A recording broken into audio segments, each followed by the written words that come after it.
మరి ఈరోజు ఒక ప్రత్యేకత. మన సంఘంలో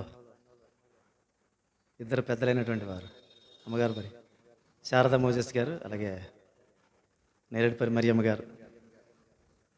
ఇరువురు కూడా నూతన జన్మదినం జరుపుకుంటున్నారు. మరి మీకు ప్రత్యేకమైనటువంటి ఇరువురికి కూడా మరి ఈ సేవా పరిచర్యలో ఎంతో చక్కగా తమదైనటువంటి చక్కటి పాత్రను పోషిస్తూ సంఘాన్ని బలపరుస్తూ సేవకుని బలపరుస్తున్నటువంటి ఇరువురు శారదా మోజెస్ గారికి, మరియమ్మ గారికి ప్రత్యేకమైన వందనాలు తెలియజేస్తున్నాయి. మరి జన్మదిన శుభాకాంక్షలు ఆ పక్షంగా, మా కుటుంబ పక్షంగా, సంఘపక్షంగా కూడా మీకు తెలియపరుస్తున్నాం. సో దేవుడిని బావుగా దీవించి ఆశీర్వదించి నడిపించగాక. సో ఈరోజు మీతో పాటు కాటూరి దివ్య కూడా దూరదేశంలో ఉన్నది. సో తనకు కూడా ఈ సందర్భంగానే జన్మదిన శుభాకాంక్షలు తెలియపరుచుకుంటున్నాం.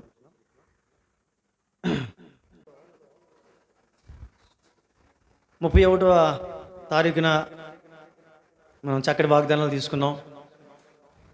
అంటే ఈ నూతన సంవత్సరంలో తీసుకున్నటువంటి వాగ్దానాలు సర్వసాధారణంగా మరి 31st మిడ్ నైట్ మనం తీసుకున్నాం కాబట్టి మరి 31st నైట్ తీసుకున్నామని ఇన్ జనరల్గా అంటాం. కానీ యాక్చువల్ నూతన సంవత్సరం తొలి పొద్దున తీసుకున్నటువంటి వాగ్దానాలు అవి.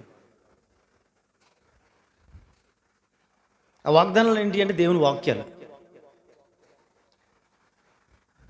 అయితే కొంతమంది ఆ వాగ్దాన రూపేణ ఉన్నటువంటి ఆ యొక్క వాక్యాన్ని అర్థం చేసుకోవడానికి ప్రయాసపడుతూ ఉంటారు. కొంతమంది వాక్యం అర్థమైనప్పుడు కూడా దాన్ని తమ జీవితానికి అన్వయించుకోవడానికి ఇబ్బంది పడుతూ ఉంటారు. ఇలాంటి పరిస్థితి నేను చాలామంది జీవితాల్లో చాలా సంవత్సరాలుగా చూస్తూ ఉన్నాను. కొన్నిసార్లు నేను కూడా ఆ విషయంలో అర్థం చేసుకోవడం విషయంలో నేను కూడా తప్పిపు ఇబ్బంది పడినటువంటి సందర్భాలు ఉన్నాయి. ఆ సందర్భాలను క్రోడీకరించుకొని పరిశుద్ధాత్మ దేవుడిని నేను వాక్యం కోసం అడిగినప్పుడు దేవుడు నాకు ఇచ్చినటువంటి ప్రేరేపణతో దేవుని యొక్క వాక్కులను మీ ముందు ఉంచాలని నేను ఆశపడుచుంటున్నాను. ఆ వాగ్దానంలో అర్థం చేసుకోవడం అంత ఈజీ కాదు. ఆ వాగ్దానం ఈజీ అనుకునేటువంటి వాళ్ళు ఎవరు కూడా ఆత్మీయంగా బలపడలేదని చెప్పాలి. ఎందుకంటే దేవుని వాక్యాలు అవి ఇప్పుడు కూడా ఇన్కాంప్రహెన్సివ్ అనమాట. అంటే అంత ఈజీగా సులువుతరంగా అర్థమయ్యేటువంటివి కాదు. తర్వాత ఆ వచ్చినటువంటి వాక్యం మనకి ఎలా అప్లై అవుతుందో కూడా కొన్నిసార్లు తెలియదు. కొంతమంది ఆశగా చెప్పేస్తూ ఉంటారు, ఏంటి బాబు నీకు వచ్చింది వాగ్దానం అనగానే ఇదిగోండి పలానా వచ్చింది అనగానే ఇది అది అదని చెప్పేస్తూ ఉంటారు. అదంత ఈజీగా చెప్పగలిగేటువంటిది కాదు.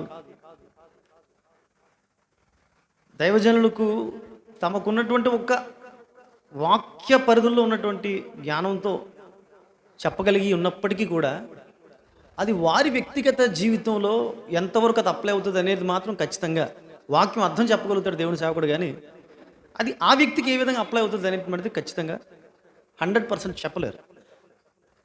హింట్స్ మాత్రం ఇవ్వగలుగుతారు. సో మొట్టమొదటి తెలుసుకోవాల్సిన విషయం ఏమిటంటే వాక్యం ఎప్పుడు కూడా సంక్లిష్టమైనటువంటిది. దేవుని వాక్కు ఈజీ అని అనుకోవడానికి లేదు ఎప్పుడు కూడా. దేవుని వాక్యం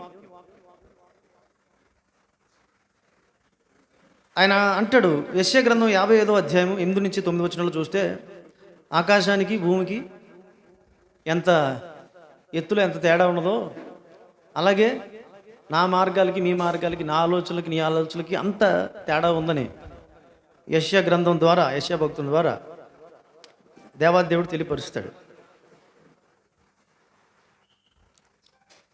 అలాగే కొలస్సీలకు రాసిన పత్రిక 2వ అధ్యాయము 3వ వచనంలో మనం చూస్తే, బుద్ధి జ్ఞానములు సర్వసంపదలు ఆయన యందే గుప్తములై ఉన్నాయి.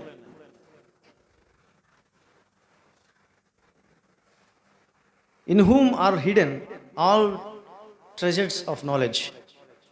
అంటే అతనిలో గుప్తములు ఉన్నాయి, ఆయన మరుగు చేయబడ్డాయి అని ఇంగ్లీష్లో వస్తుంది. మరుగు చేయబడ్డాయి, దేవుని యొక్క వాక్యం మరుగు చేయబడినటువంటిది. మరుగు చేయబడినటువంటిది బయలుపరచబడితేనే కానీ అర్థమయ్యేటువంటిది కాదు.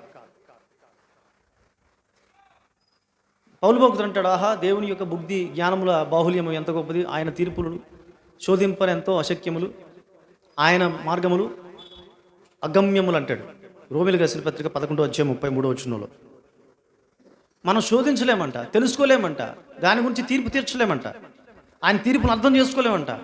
ఆ వాక్యము ఫలానది అని చెప్పగలిగేటువంటి స్థితి లేదు మనకి. అంటే అంత ఉన్నతమైనటువంటి స్థితిలో ఉంది ఆ వాక్యం. అందుకనే పరిసయ్యులు శాస్త్రులు యేసుక్రీస్తు ప్రభువారిని అర్థం చేసుకోలేకపోయారు. పరిసయ్యులు శాస్త్రులు యేసుక్రీస్తు ప్రభువారిని సిలువ వేసేయడానికి కారణం ఏంటి? అది వాక్యం అర్థం కాక. వాక్యం అర్థమైనట్లయితే వాళ్ళకి, పరిసయ్యుల శాస్త్రులు అయితే మంచి నిష్ఠాతులు, మంచిది స్కాలర్స్ వాళ్ళు అప్పట్లో. వీళ్ళందరూ కూడా ధర్మశాస్త్రంలో నిష్ణాతులు అనమాట. అంటే చదవడంలో నిష్ణాతులు, లేదా బైహార్ట్ చేయడంలో నిష్ణాతులు, కానీ దాన్ని అప్లై చేసుకోవడంలో, దాన్ని అన్వయించుకోవడంలో, లేకపోతే దాన్ని అర్థం చేసుకోవడంలో మాత్రం నిష్ణాతులు కాలేదు వాళ్ళు.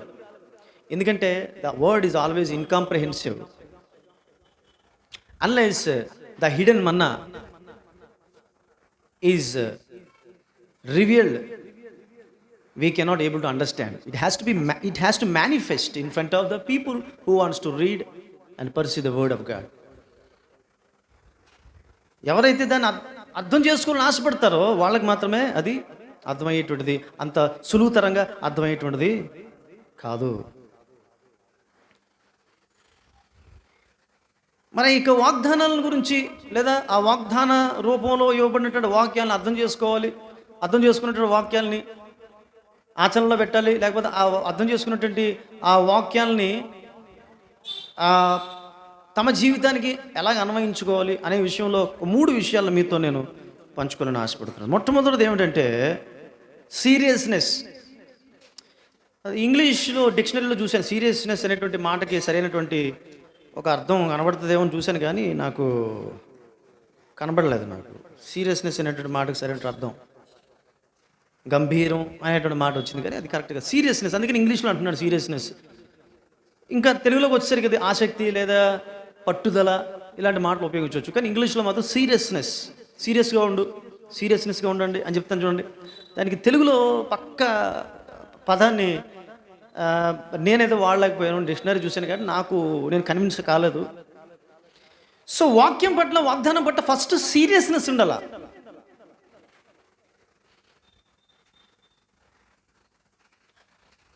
ఈరోజు నా ఒక ప్రశ్న మీ ముందు. 2022 సంవత్సరం ఫస్ట్ డే మిడ్నైట్ తీసుకున్నటువంటి వాగ్దానం మీరు చేతులు ఎత్తాల్సిన పని లేదు, కానీ ఎంతమంది జ్ఞాపకం ఉంది? So no need of raising your hand, just keep in your mind. అది మీ మనసులో ఉంచుకోండి మాట. How many of you know or గుర్తుంచుకున్నారు?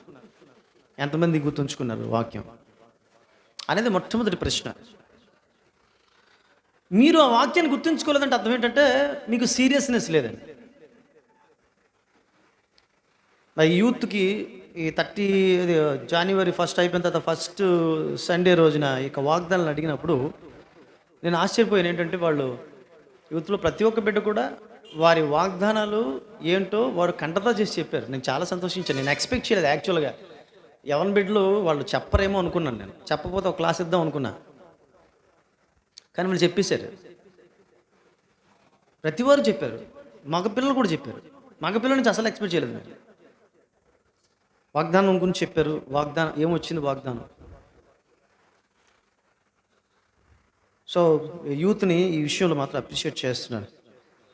So ఆసక్తి, సీరియస్నెస్ ఫస్ట్ ఆఫ్ ఆల్. ఆ వాగ్దానం ఏంటి? ఆ వాగ్దానంలో ఏముంది? అది నాకు ఎలా అప్లై అవుతుంది? అది తీసుకుని 31వ తారీఖునే మనకు అర్థం కాదు. అలా అర్థమైపోయిందంటే అర్థం ఏంటంటే నాకు ఇంకేమీ నేర్చుకోవాల్సిన పని లేదని అర్థం. ఖచ్చితంగా నాకు ఇంకా అర్థం కావాలా దేవుని చిత్తం ఏమిటో. అపోస్తలుల కార్యం 8వ అధ్యాయంలో ఒక ఐథియోపియుడు అనేటువంటి నపుంసకుడు ఉంటాడు. అతడు రథంలో కూర్చుంటాడు. కూర్చొని దేవుని వాక్యం చదువుతున్నాడు. అతను వాక్యం చదువుతున్నప్పుడు ఫిలిప్పు అనేటువంటి సువార్తికుడు ఈ ఐథియోపియుడు నపుంసకుడి దగ్గరికి వస్తాడు. వచ్చిన తర్వాత ఆయన అడిగే మాట ఏమిటంటే, నీవు చదివినది ఏదో నీవు గ్రహించుచున్నావా అంటాడు. 8వ అధ్యాయం 30వ వచనంలో అంటాడు, నీవు చదువునది గ్రహించుచున్నావా అని అడుగగా అతడు ఏమంటాడంటే, అతడు ఎవడైనా నాకు త్రోవ చూపకుంటే ఎలాగూ గ్రహింపగలనని చెప్పి రథం ఎక్కి తనతో కూర్చుండమని ఫిలిప్పును వేడుకొనెను. అతడు లేఖనమందు చదువుచున్న భాగం ఏదనగా, వదకు తేబడు ఆయన గొర్రెవేలే వదకు తేబడను, బొచ్చు కత్తిరించి వాని ఎదుటి గొర్రెల పిల్ల ఎలాగూ మౌనంగా ఉండును, అలాగే ఆయన నోరు తెరవకుండా. బాబు కొంచెం మీ బేస్ పెంచుతాము, కొంచెం బేస్. ఆయన నోరు తెరవకుండాను, ఆయన దీనత్వం బట్టి ఆయనకు న్యాయ విమర్శ దొరకకపోయాను. ఆయన సంతానమును ఎవరు వివరింతురు? ఆయన జీవం భూమి మీద నుండి తీసివేయబడినది. So what he was reading is what he was not able to perceive because the word was incomprehensive to him. అతను ఏమైతే చదువుతున్నాడో దాన్ని అర్థం చేసుకునే పరిస్థితులు ఉన్నాడు. ఎందుకంటే అది గ్రహింప శక్యము కానిదే ఉన్నది.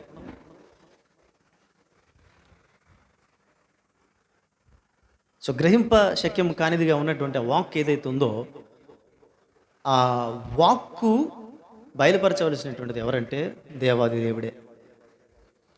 ఆ ఇథియోపియుడైనటువంటి నపుంసకుడు రథం మీదకి కూర్చుని చదువుతున్నాడు.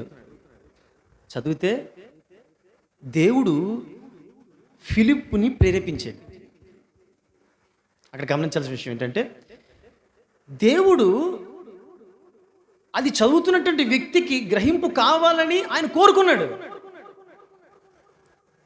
కోరుకొని సేవకుడైనటువంటి ఫిలిప్పును పంపించాడు అక్కడికి. అతనున్న ఏరియా ఇతనున్న ఏరియాకి సంబంధం లేదు. అయినప్పటికీ కూడా ఆగ మేఘాల మీద దేవుడు ఫిలిప్పుని తీసుకొచ్చాడు. ఎవరి దగ్గరికి? నపుంసకుడి దగ్గరికి. అతను వచ్చి అతడు దేవుని మూలముగా దేవుని యొక్క ఆత్మతో చేత నింపబడినటువంటి వాడే. అతనికి చెప్పినప్పుడు అతడు వాస్తవాన్ని తెలుసుకున్నాడు. ఆ వాస్తవాన్ని గ్రహించిన తర్వాత అతడు బాప్తిస్మము తీసుకొని రక్షణలోనికి ప్రవేశించాడు. అతను పరిపూర్ణమైన రక్షణలోనికి ఆయన ప్రవేశించాడు. సో దానియేలు గ్రంథం 9వ అధ్యాయము 21 నుంచి 22 వచనం ఒకసారి చదువుకుందాం. ఎవరైనా చదవండమ్మా. దానియేలు గ్రంథం 9వ అధ్యాయము 21 నుంచి 22 వచనాలు. నేను ఎలాగో మాట్లాడుచు ప్రార్థన చేయుచుండగా మొదట నేను దర్శనమందు చూచిన అతి ప్రకాశమానుడైన గబ్రియేలును ఆ మనుషుడు సాయంత్రపు బలి అర్పించే సమయమున నాకు కనబడి నన్ను ముట్టెను. అతడు నాతో మాట్లాడి ఆ సంగతి నాకు తెలియజేసి ఇట్లనెను, దానియేలు, నీకు గ్రహింప శక్తినిచ్చుటకు నేను వచ్చి తినే. చూసారా ప్రేమ వల్ల? దానియేలు అంటే మహాభక్తుడికి, దేవుని వాక్యమందు ప్రవచన మర్మములన్నీ ఎరిగినటువంటి మహా గొప్ప దైవజనుడికి,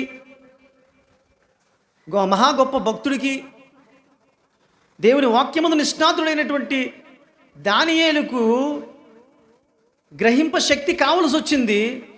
అది గ్రహించుకోవడానికి దేవునికి దూత రావాల్సి వచ్చింది. అర్థమవుతుందండి?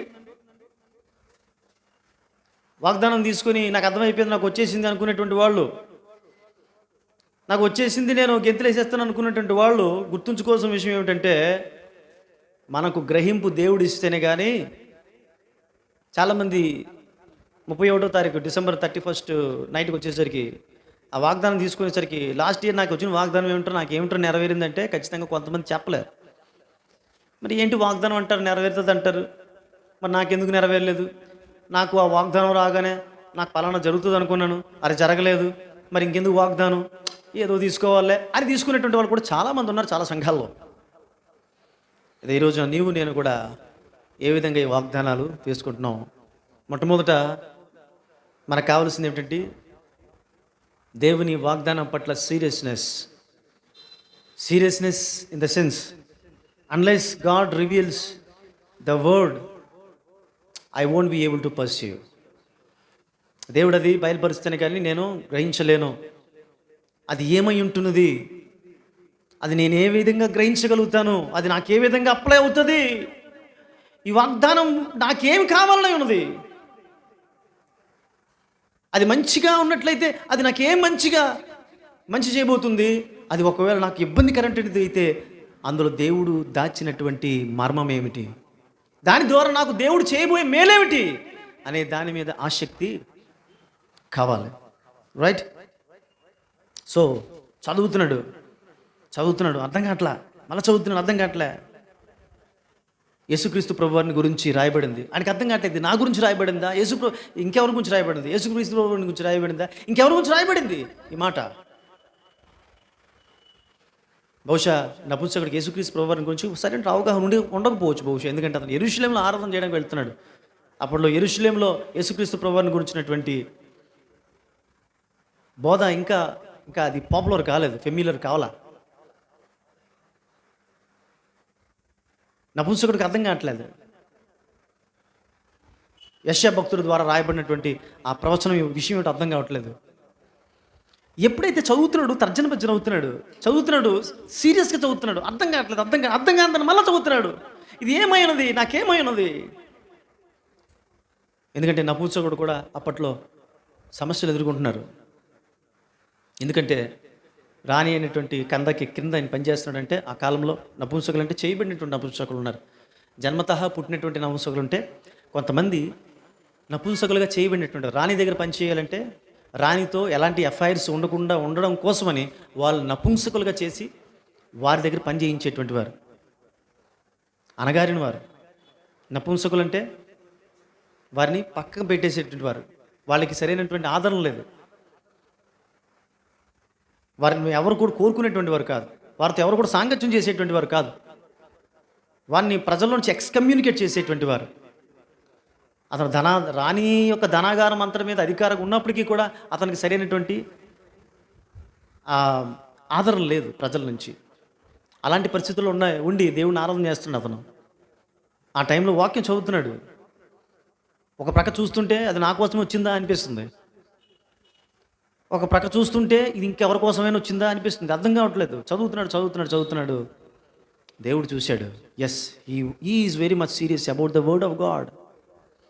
అతను చాలా సీరియస్గా ఉన్నాడు, చాలా సీరియస్గా దాని గురించి ఆలోచన చేస్తున్నాడు. కాబట్టి నేను అతనికి అర్థమయ్యేటట్టు చేస్తానని చెప్పేసి ఫిలిప్ని వెంటనే వెళ్ళు, అక్కడ అతను దేవుని యొక్క వాక్యం చదువుతున్నాడు, గ్రహించుకోలేకపోతున్నాడు. నువ్వు గ్రహించుకునేటట్లు చేయాలనేటువంటి విషయాన్ని ఫిలిప్కి చెప్పినప్పుడు ఫిలిప్ వచ్చి అతనికి ఆ యొక్క విషయాన్ని, అందులో ఉన్నటువంటి మర్మాన్ని బయలుపరిచినట్లుగా మనము చూస్తుంటున్నాం.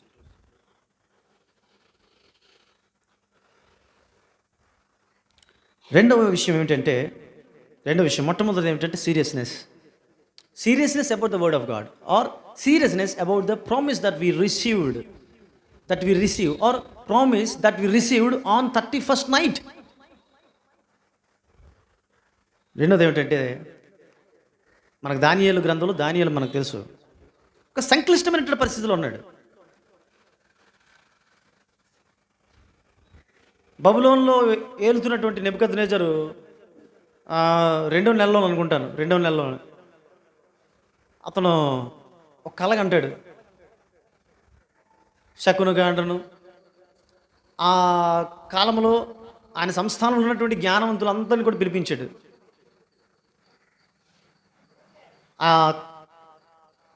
వారందరూ వచ్చిన తర్వాత వారందరికీ చెప్తున్నాడు, ఈ కళ ఏమై ఉన్నదో నాకు తెలియట్లేదు అంటే వీళ్ళు అడుగుతారు, రాజా కళ ఏమిటి చెప్పండి, మీరు ఆ కళ చెప్తే ఆ భావాన్ని చెప్తామంటారు. నేను ఆ కళను చెప్పను, ఆ కళాభావం మీరే చెప్పాలంటారు. రాజా అది ఎలా అవుతుంది, మీరు కళ చెప్తేనే కదా మేము దాని భావం చెప్పగలుగుతాం అంటారు.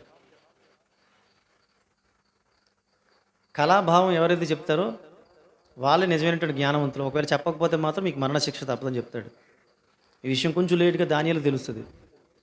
దానియేలు తన పరివారం అయినటువంటి శద్రక్, మేషక్, అబేద్నెగో వీళ్ళని కూడా చంపేయాలంటే ఒక ఆలోచన వచ్చినప్పుడు దానియేలు ఒక మాట అంటాడు. 2వ అధ్యాయం 16వ వచనం. అప్పుడు దానియేలు రాజసన్నిధికి పోయి స్వప్న భావమును తెలియజెప్పుటకై తనకు సమయం దయచేయమని, ఇది స్వప్న భావమును తెలియజేయుటకు నాకు సమయమును దయచేయము. ఎందుకు అడిగాడు సమయాన్ని రాజుకి? ఎందుకంటే అడిగాడు సమయం?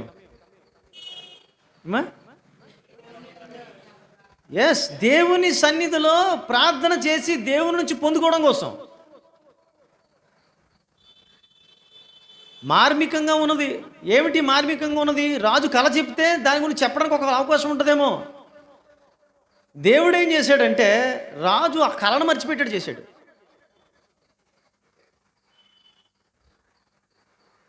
ఇప్పుడేం కావాలా? ఖచ్చితంగా దేవుడు ఆయన జ్ఞానం ఇస్తేనే గాని ఆ కలను చెప్పలేడు. కల భావాన్ని కూడా చెప్పలేడు. కాబట్టి ఆయన రాజు దగ్గరికి పోయి నాకు సమయం కావాలన్నాడు. సో, మనకొచ్చిన వాగ్దానం ఏదైతుందో, ఆ వాగ్దానాన్ని దేవుని సన్నిధిలో తీసుకువెళ్ళి, ప్రభువా ఇది నాకేమై ఉన్నదో నాకు బయలుపరచు. ఈరోజు వాగ్దానం తీసుకున్నట్లు కొంతమంది భయపడిపోతారు.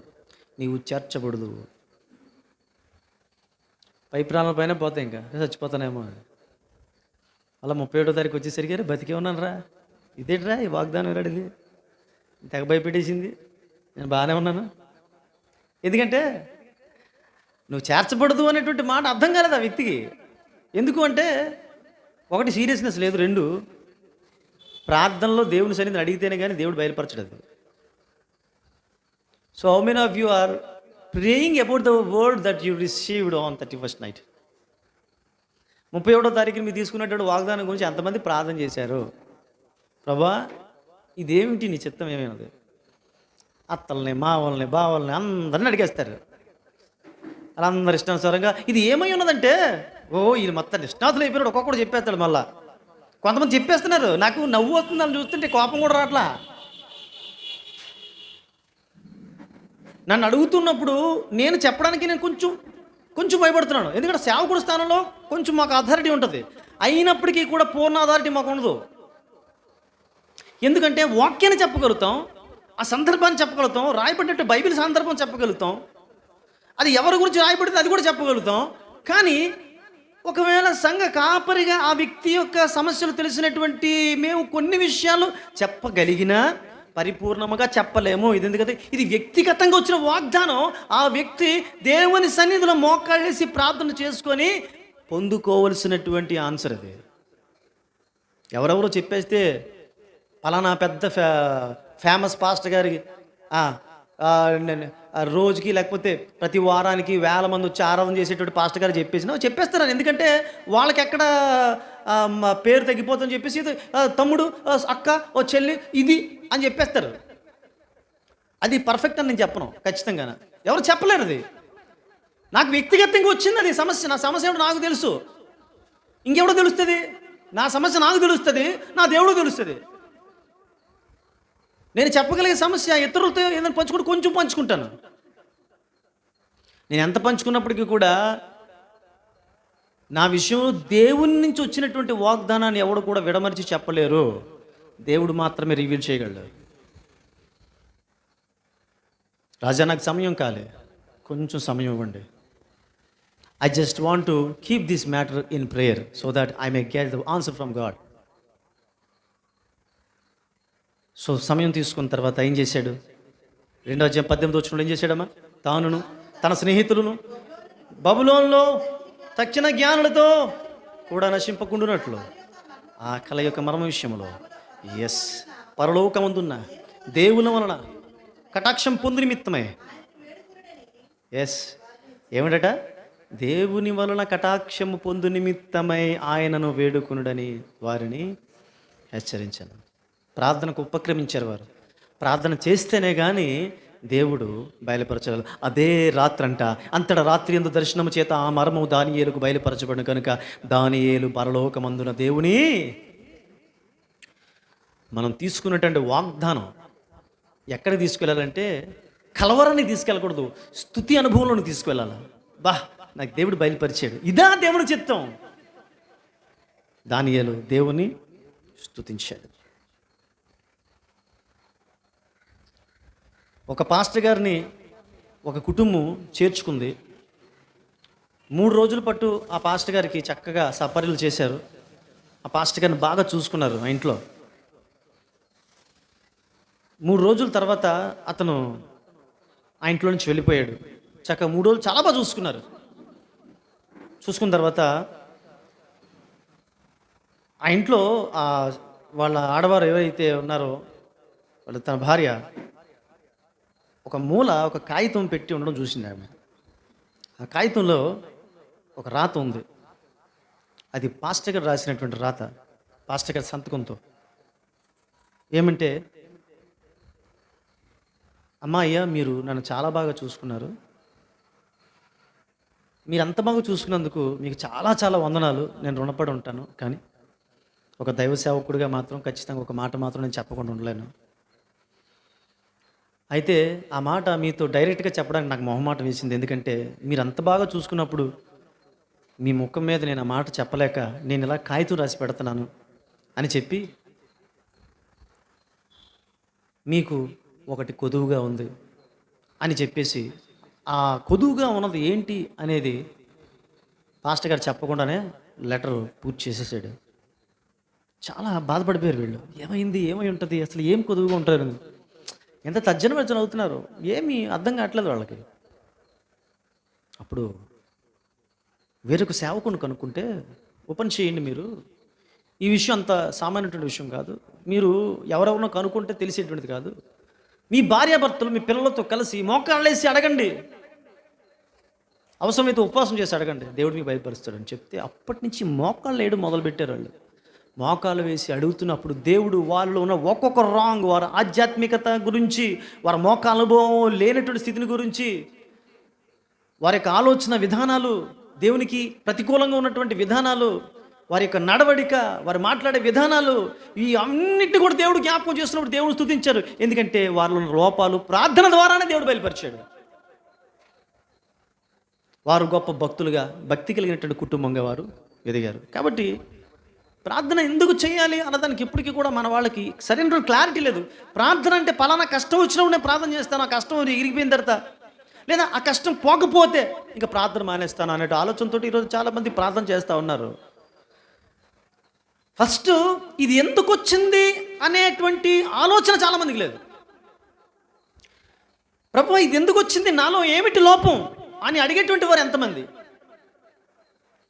సో అక్కడ ఏం జరుగుతుంది తెలుసా, మనలో లోపం బయలుపరచబడుతుంది. మనకేంటంటే ఇంగ్లీష్ మెడిసిన్ లాగా జబ్బు పోవాలా, రూట్ కాజ్ ఏదైతే ఉందో తెలియకూడదు, మనలో వచ్చేస్తుంది అది. నెక్స్ట్ వచ్చేటప్పుడు ఏం చేస్తుందంటే ఇంకా బలంగా వస్తుంది, అది ఇంకా బలంగా వస్తుంది. ఈ అనారోగ్యం తగ్గిపోతే మనం బలహీనం అయిపోతాం. ఇక్కడ ప్రాబ్లం అది. ఇది ఎంబీబీఎస్ డాక్టర్ చెప్పడు. ఇది చెబితే ఎక్కువ ఈ యాంటీబయాటిక్ జోలికి వెళ్ళపోతే వాళ్ళ కోట్లు రావు. బేసికల్గా జరిగేది అదే. యాంటీబయాటిక్స్ పదే వాడుతున్నప్పుడు ఏమవుతుంది అంటే జబ్బు వెంటనే తగ్గిపోతుంది.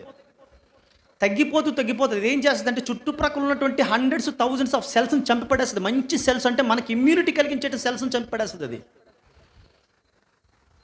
అనారోగ్యం పోయింది రా, తొందరగా తగ్గిపోయిందని మనం అనుకుంటాం. తీరా చూస్తే నెక్స్ట్ మళ్ళా వస్తుంది అనారోగ్యం. అది వచ్చేటప్పటికి మనకి ఇంతకుముందు ఉన్నటువంటి ఇమ్యూనిటీ కాస్త తగ్గిపోతుంది. ఇంతకుముందు 4 యాంటీబయాటిక్లు వేస్తే ఇప్పుడు 10 యాంటీబయాటిక్లు వేయాలా.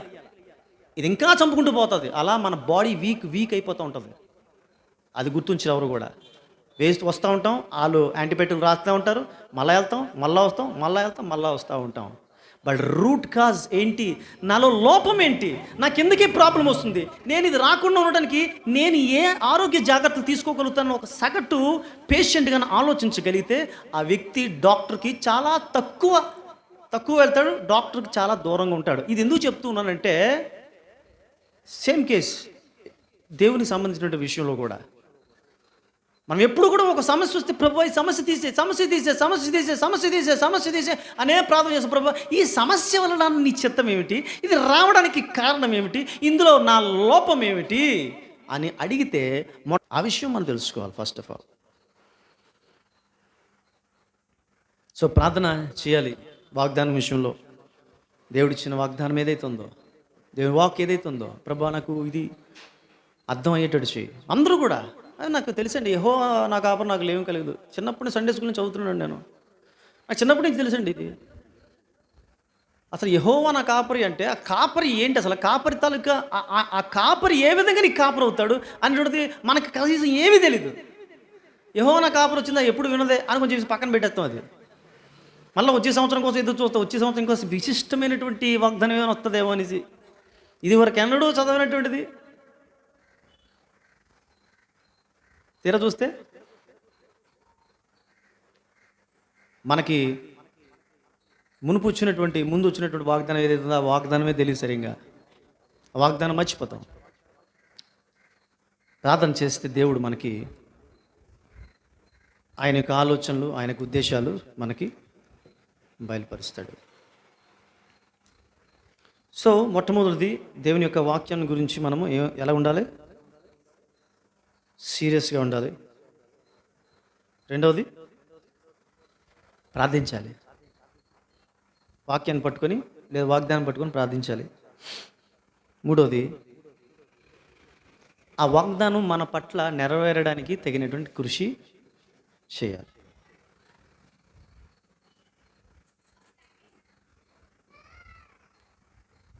జాబ్ నోటిఫికేషన్ పడుతుంది కదండి. అగో పలానా జాబు నెలకు 50,000 పడుతుంది కదా. సో వెంటనే అది చూడగానే అబ్బా నాకు ఉద్యోగం వచ్చేసి నాకు ఎత్తామా? మన వాళ్ళు వాగ్దానాలు తీసుకుని అలా గెంతేస్తున్నారు. అలా గెంతి కాలు ఇరిగితే ఏం ఉండదు.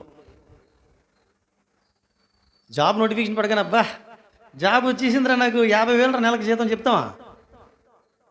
లోపలికి వెళ్తే చెప్తాడు వాడి తాలూకా లిస్టులు, విష్లు, దానికి సంబంధించిన రిక్వైర్మెంట్స్, క్వాలిఫికేషన్స్, రైట్.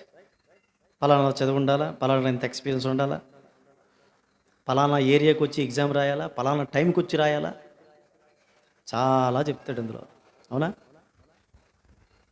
అందులో వాటిని ఎప్పుడైతే మనం పక్కగా ఫాలో అవుతామో, రైట్, సో ఆ ఫాలో అయినటువంటి రిక్వైర్మెంట్స్ మనం ఫుల్ఫిల్ చేయగలిగేటువంటి శక్తి మనకి ఎప్పుడైతే ఉంటుందో అప్పుడు అప్లై చేసుకున్నప్పుడు ఆ ఎగ్జామ్ రాయాలి, ఆ ఎగ్జామ్లో పాస్ అవ్వాలా, ఇంటర్వ్యూకి వెళ్ళాలా, ఇంటర్వ్యూ పాస్ అవ్వాలా. ఈ ఎగ్జామ్ రాయాలన్నా, ఇంటర్వ్యూ పాస్ అవ్వాలన్నా దాని ప్రోటోకాల్స్ ఉంటాయి. ఆ ప్రోటోకాల్స్ ముందు మనం ఫాలో అవ్వాలా, కష్టపడాలా. అప్పుడు కానీ ఆ 50,000 రూపాయల ఉద్యోగము మనకి రాదు. అవునా కాదా? దేవుని సన్నిధిలో తీసుకున్నటువంటి వాగ్దానం కూడా ఇంతే. దేవుని సన్నిధిలో తీసుకున్నటువంటి వాగ్దానం క్రైస్తవుల్లో కనీసం 180 మందికి కనీసం నేను అనుకుంటాను ఇప్పటికీ కూడా ఆ వాగ్దానం గురించి సరైనటువంటి అవగాహనే లేదు.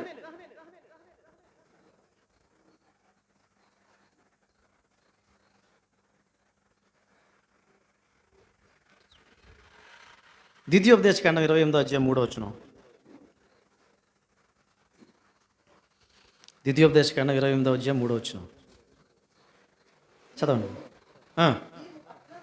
నీవు పట్టణములో దీవించబడదువు, పొలంలో దీవించబడదువు, నీ గర్భఫలము, నీ భూఫలము, నీ పశువుల మందలు, నీ దుక్కిటెద్దలు, నీ గొర్రె మేకల మందలు.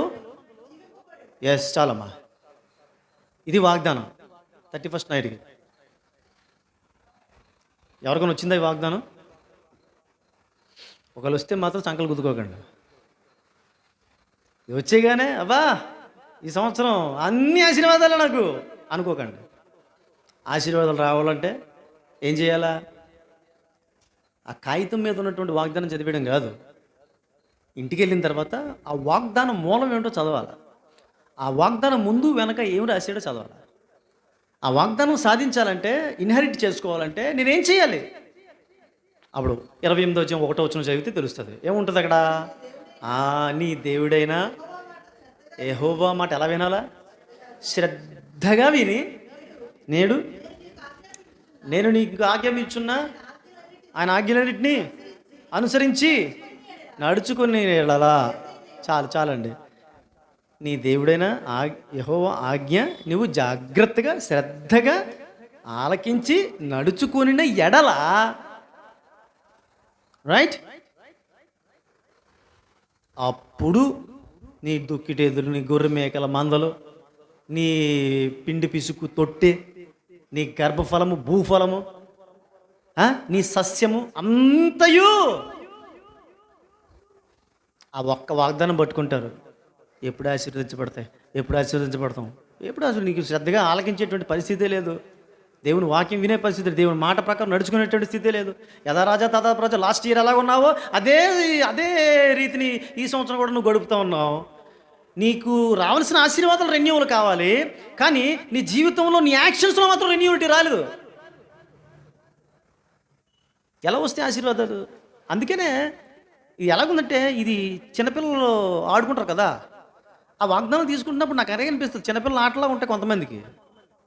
ఏదో వచ్చిన తర్వాత 31st నైటు లక్కీ లాటరీ లాగా. చిన్నప్పుడు లాటరీలు తీసుకుంటే చిన్న బిందులు, చిన్న చిన్న చెంబులు, ప్లాస్టిక్ చెంబులు అలాగనమాట. తీసుకోగానే వస్తుందా లేదా, వస్తుందా లేదా, ఏమీ లేకపోతే గుడి జారిపోయినట్లే, ఏమైనా ఉంటే వస్తుంది ఒక చెంబో తపేలా.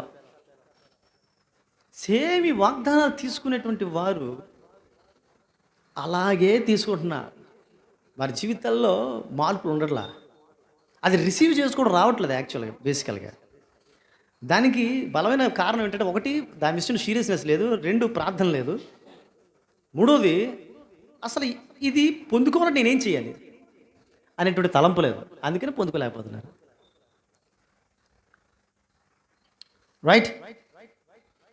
సో యెహోషువ 1:9. యెహోషువ 1:9. నేను నీకు ఆజ్ఞ ఇచ్చున్నాను కదా, నిబ్బరం కలిగి ధైర్యంగా ఉండుము, జడీకము. ఇప్పుడు నీవు నడుచు మార్గం అంతట్లో నీ దేవుడని యెహోవా నీకు తోడయ్యుండను. 120 km/h వెళ్ళినా నాకు ఏం కాదు, ఎందుకంటే నీవు నడుచు మార్గం అంతట్లో నేను నీకు తోడుగా ఉందును. ఎందుకు? నాకు వాగ్దానం వచ్చింది మమ్మీ, ఈ సంవత్సరం నాకు ఏ అపాయం కలగదని. మరి అక్కడ 9వ వచనంలో ఆ మాట రాస్తే, మొదటి వచనం నుంచి కూడా ఒక మాట రాసుకుంటూ వస్తాడు. ఏం రాస్తాడు? నీవు దేవుని మాటలు జాగ్రత్తగా వినాలి, నీవు ధర్మశాస్త్రం జాగ్రత్తగా పాటించాలి, ధర్మశాస్త్రాన్ని పాటించాలి, ఆ ధర్మశాస్త్రాన్ని ఇతరులకు బోధించాలి. ఆ బోధించడంలో తప్పిపోకూడదు, నువ్వు చాలా జాగ్రత్తగా మసలాలి. ఇటువంటివన్నీ కూడా చెప్తాడు అతను. రైట్. దేవుని మాటలు శ్రద్ధగా విన్నప్పుడు, లేదా దేవుని వాక్యము శ్రద్ధగా ధ్యానం చేసే వ్యక్తిగా ఉంటే, ఆ వ్యక్తి అసలు 180 km/h వెళ్ళాలంటే ఆలోచన రాదు. అంతేనా కదా? వాగ్దానం తీసుకున్న తర్వాత 120 km/h లేదా 100 km/h బండి మీద జై జై జై జై అని వెళ్తున్నాడు. అర్థం ఏంటంటే, నీకు ఆ వాగ్దానమే అర్థమైంది. నీకు ఏంటి, నేను కాపాడుతాను, నేను నడిచిన మార్గం అంతట్లో కూడా నేను కాపాడుతాను మాట నీకు అర్థమైంది. కానీ పెద్ద యాక్సిడెంట్ అయిపోయి కాలు ఎగిరిపోతాడికి. ఎందుకు ఇలా జరిగింది? ఎందుకు ఇలా జరుగుతుంది? ఆ వాక్యం చాలా జాగ్రత్తగా శ్రద్ధగా వింటే, నువ్వు జాగ్రత్తగా ఉండాలి, నువ్వు ఒక మాదిరిగా ఉండాలి. నీకంటూ ఒక తల్లిదండ్రులు ఉన్నారు, నీకంటూ ఒక కుటుంబం ఉంది, ఆ కుటుంబానికి నువ్వు తర్వాత చాలా జాగ్రత్తగా సాకాల్సిన అవసరం. ఇవన్నీ మాటలన్నీ కూడా దేవుడు జాగ్రత్తగా నేర్పిస్తాడు. అవన్నీ ఉండాలి, నువ్వు బ్రతికి ఉండాలి. నువ్వు బ్రతికి ఉండాలంటే నువ్వు తిన్నగా ఉండాలి. నువ్వు తిన్నగా ఉండేటువంటి క్రమంలో బండిని చాలా జాగ్రత్తగా నడపాలి నువ్వు అని తెలియపరుస్తాడు. ఇంత ఉందండి ఇందులో. ఆ శ్రద్ధగా వినడానికి 120 km/h వెళ్ళడానికి ఇంత తేడా ఉంది. అర్థం కావట్లేదు కదా. అది చదివితే తెలుస్తుంది. ఈ రోజున క్రైస్తవ విశ్వాసుల్లో కూడా ఇంకా అలా వెళ్తున్నారంటే అర్థం ఏంటంటే, వాళ్ళు బైబిల్ చదవకే. బైబిల్ చదివినట్లయితే వాళ్ళకి బాధ్యతలు ఉండవు, బాధ్యతలు వస్తాయి. అమ్మ నాన్న వాళ్ళ మీదే ఆశలు పెట్టుకొని బతుకుతున్నారు. వాళ్ళు చచ్చిపోతే వీళ్ళు చచ్చిపోయినట్లే అనేటట్టు రీతిలో బతుకుతున్నారు వాళ్ళు. వీళ్ళు అర్థం కావట్లేదు, వీళ్ళకి ఏం మ్యాటర్. వాడు వాక్యం చక్కగా చదువుతున్నట్లయితే వాడికి అర్థమవుతుంది. I have a family, I have my mother and father, and నా గురించి ఒక ఆలోచన ఉంది వాళ్ళకి. వాళ్ళ విషయంలో నాకంటూ ఒక బాధ్యత ఉంది. వాళ్ళ తర్వాత నేను చక్కగా చూసుకోవాలి. అలా చక్కగా చూసుకోవాలంటే నేను బ్రతకాలి, నేను చాలా జాగ్రత్తగా ఉండాలి, అనేకులకు మాదిరికరంగా ఉండాలి అంటే ఆలోచన ఎవరు తెలియపరుస్తారంటే, బైబిల్ చదువుతున్నప్పుడు తెలియపరుస్తాడు దేవుడు, పరిశుద్ధాత్మ దేవుడు తెలియపరుస్తాడు. ఫాస్ట్గా ఉన్నటువంటి వాడిని స్లోగా చేయగలిగేటువంటి కళ్యం అండి బైబిల్, దేవునికి వాక్యం. ఆ ఫాస్ట్గా రేజ్గా వెళ్ళిపోతున్నటువంటి వాడి జీవితంలో బైబిల్ ఏం చేస్తాడు, ఇలా కళ్యం వేస్తుంది అనమాట.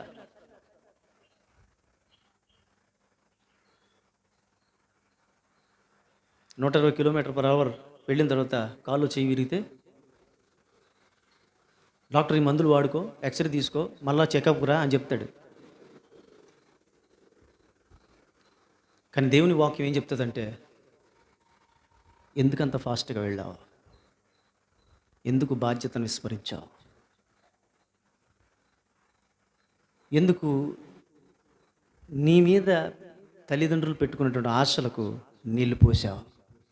రివర్స్‌లో దేవుడేస్తాడు మళ్ళా కౌంటర్స్. ఆ కౌంటర్స్ ఎప్పుడైతే పడతాయో అప్పుడు ఆ వ్యక్తి స్లో అవుతాడనమాట. సో, మన జీవితంలో ఈ పొందుకున్నటువంటి వాగ్దానాలు ఏవైతే ఉన్నాయో,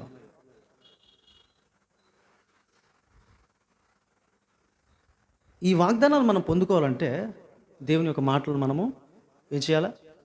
చాలా జాగ్రత్తగా, శ్రద్ధగా వినేటువంటి వారంగా ఉండాలా. ఆ పొందుకున్నటువంటి వాగ్దానం ఏదైతే ఉంటుందో, ఆహ్, ఆ వాగ్దానం పూర్వాపరాలు అసలు ముందేముంది? వెనకేముంది? ఈ యొక్క వాగ్దానం విషయంలో దేవుని చిత్తమే ఉంది. ఇది నాకెలాగ అప్లై అవుతది అని తెలుసుకోవాలంటే ఆ తెలుసుకోవాలనేటువంటి ఆలోచన, దాని గురించి సరైనటువంటి కృషి మనము చేయాల్సిన అవసరత ఉంది. సో, ఆదికాండం 12వ అధ్యాయము 1వ వచనంలో ఒక మాట చూద్దాం. ఆదికాండం 12వ అధ్యాయము 1వ వచనం. యెహోవా నీవు లేచి నీ దేశం నుండి, నీ బంధువుల యొద్ద నుండి, నీ తండ్రి ఇంటి నుండి బయలుదేరి నేను నీకు చూపించు దేశమునకు నీవు వెళ్ళవు. ఓకే, అప్పుడేమవుద్ది? నిన్ను గొప్ప జనముగా చేసి నిన్ను ఆశీర్వదించి నీ నామమును గొప్ప చేయదు. దేవుడు నాకేమైనా చేస్తే నేను దేవుడి కోసం ఏమైనా చేస్తానటువంటి ఆలోచనతో ఉంటాం చాలామంది కదా. ఇక్కడ ఏమంటున్నాడు? ఫస్ట్ నీవు వెళ్ళు. ఫస్ట్ దేవుడు చెప్తున్నాడు, నువ్వు దేవుడు చెప్పిన మాట చెయ్యి. దేవుడు చెప్పిన మాట చేస్తే కొంచెం బేస్ పెంచమ్మ, కొంచెం bass. Hello, praise the Lord. So నువ్వు దేవుడు చెప్పిన మాట చేస్తే దేవుడు ఆశీర్దిస్తాడు. నువ్వు వెళ్ళు, నేను ఆశీర్వదిస్తాను. ఆ తర్వాత నేను చెప్పింది నువ్వు చెయ్యి అంటలేదు దేవుడు. నేను చెప్పింది నువ్వు చెయ్యి, నువ్వు ఆశీర్వదించబడతా ఉంటున్నాడు దేవుడు. అవునా కదా? ఫస్ట్ దేవుడు నాకేదో చేస్తే నేను దేవుడు చెప్పినట్టు చేస్తాను అనేటువంటి ఆలోచనతో ఉండేటువంటి వాళ్ళు చాలామంది ఉంటారు. అబ్రహాముతో దేవుడు చెప్పిన మాట ఏమిటంటే, నువ్వు వెళ్ళు, నేను దీవిస్తాను. కాబట్టి దేవుని ఆశీర్వాదాలు పొందుకోవాలంటే ఫస్ట్ మనం చేయాలా? మనం దేవుడు చెప్పింది చేయాలా? దేవుడు వెళ్ళమన్నట్టు వెళ్ళాలా?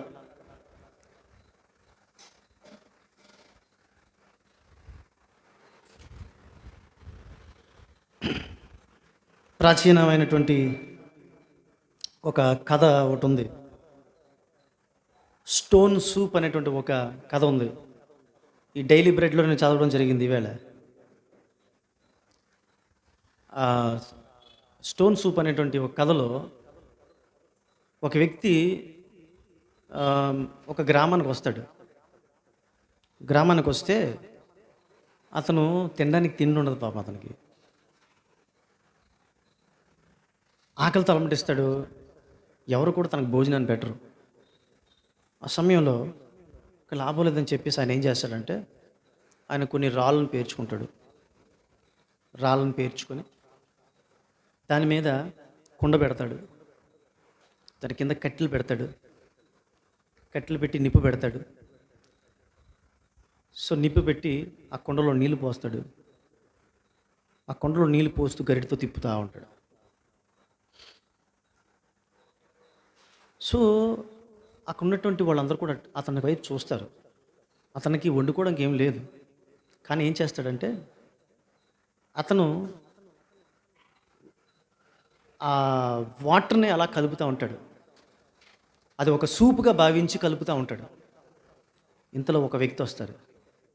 ఒక వ్యక్తి కొన్ని బంగాళాదుంపలు ఆ కుండలో పోస్తారు. మరొక వ్యక్తి వస్తుంది, వచ్చి క్యారెట్ ముక్కలు కొన్ని పోస్తుంది. మరొక వ్యక్తి వచ్చిన తర్వాత అందులో ఉల్లిపాయలు వేస్తాడు. మరొక రైతు వచ్చి అందులో పాలు పోస్తాడు. అదంతా మొత్తం కలిపిన తర్వాత అది మంచి అద్భుతమైనటువంటి భోజనానికి అనువైనటువంటి ఒక ఆ, ఆ, ద్రావకంగా తయారవుతుంది. అంటే మంచి టేస్టీ సూప్గా, టేస్టీ ఫుడ్గా తయారవుతుంది. ఆ టేస్టీ ఫుడ్ని అతను ఆస్వాదించి బలం పొందుకుంటాడు, ఆకలిని తీర్చుకుంటాడు. ఇక్కడ ఈ యొక్క కథలో మనం అర్థం చేసుకోవాల్సిన విషయం ఏంటంటే,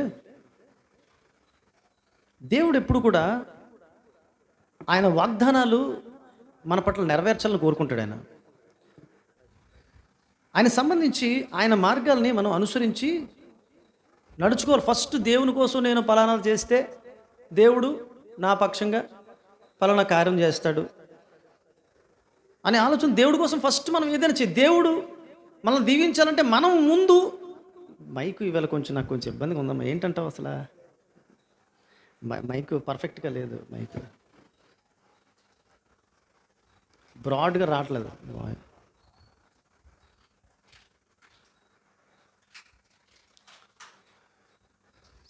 సరే అయిపోయినాయమ్మా, ఇంకా అయిపోయిందల్లా, ఇంకా తర్వాత పెడుతుందల్లా.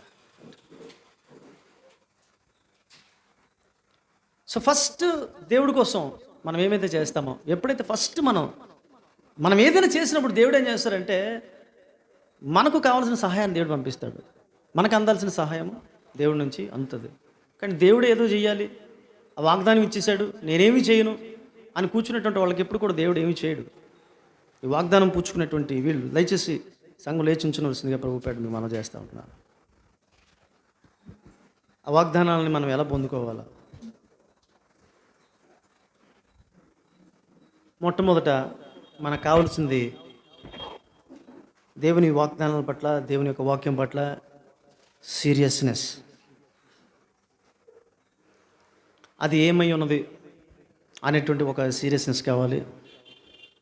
రెండవది, అది అర్థం చేసుకోవడానికి ప్రార్థన శక్తి కావాలి, ప్రార్థన కావాలా. మూడవది, ఆ వాక్యము ఏమైతే మాట్లాడుతూ ఉందో ఆ వాక్య ప్రకారం నేను జీవిస్తాను.